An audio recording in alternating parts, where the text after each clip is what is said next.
एक घने जंगल में एक बहुत ही प्यारा सा तोता रहता था। उसके 2 प्यारे-प्यारे क्यूट से बच्चे थे, जो दिखने में बिल्कुल एक जैसे थे। एक दिन तोता खाना के लिए कहीं और गया। तभी एक शिकारी चुपके से उसके पेड़ पर चढ़कर दोनों बच्चे को अपनी टोकरी में रख के भागने वाला था। तभी एक तोता तो उड़ गया और दूसरा तोता शिकारी लेके चला गया।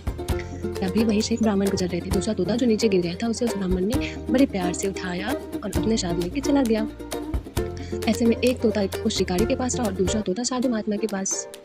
और फिर दोनों एक दूसरे से अलग हो गए। बहुत समय बाद एक राजा उसी जंगल से गुजर रहा था। तभी उसने देखा कि उसे कुछ आवाज़ सुनाई दे रही है। एक तोता उसे बोल रहा है कि मालिक मालिक, इस आदमी को मार दो। तभी राजा ने सोचा कैसा तोता है ये, इतना ख़राब बिहेवियर है इसका। और फिर राजा सीधे चलने लगा। फिर रास्ते में उसे जब प्यास लगी तो वो एक साधु महात्मा के घर पे चला गया। और फिर वहाँ उन्होंने दूसरे तोते को देखा।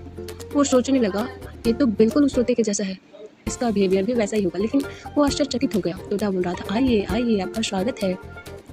तभी राजा सोचने लगा कि दोनों दिखने में बिल्कुल एक जैसे हैं, लेकिन दोनों के बिहेवियर में कितना फ़र्क है।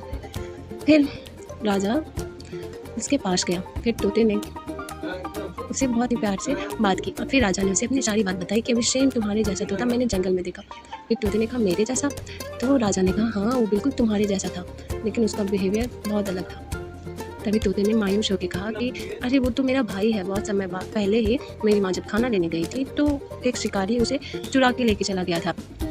तभी राजा ने सोचा अच्छा, तो एक शिकारी के पास रहने के कारण उसका बिहेवियर ऐसा है और तुम एक साधु महात्मा के पास थे इसलिए तुम्हारा बिहेवियर ऐसा है। तो बस यही, अच्छी संगत का असर हमेशा अच्छा होता है और बुरी संगत का असर हमेशा बुरा। इस प्रकार राजा के ही जरिए दोनों भाई को एक दूसरे का पता चल गया। अच्छी संगति का अच्छा प्रभाव और बुरी संगति का बुरा प्रभाव।